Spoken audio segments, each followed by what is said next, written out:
Hello guys, welcome back to my YouTube channel. In this video, I am going to show you unable to verify app and internet connection is required to verify trust of the developer. So guys, you can easily fix this problem. So let's start wasting any time.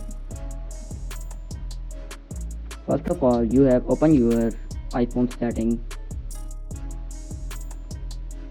and check Wi-Fi connection.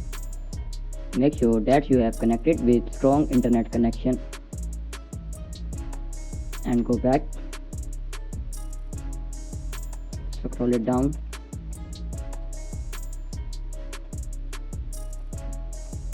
Tap on history. Scroll it down. Tap on clear history and by website data. Tap on clear history and data and go back.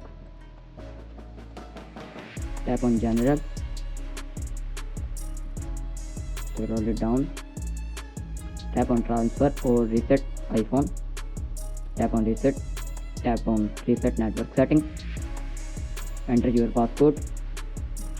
And after doing reset network setting, you need to go back. Now tap on screen. Tap on contact privacy restriction. Tap on iTunes App Store purchase. Tap on installing app. Now tap on allow and tap on don't require and go back. And after doing all steps, your problem will be fixed. Hope you like this video. If you like this video, please do subscribe, comment and share. Thank you.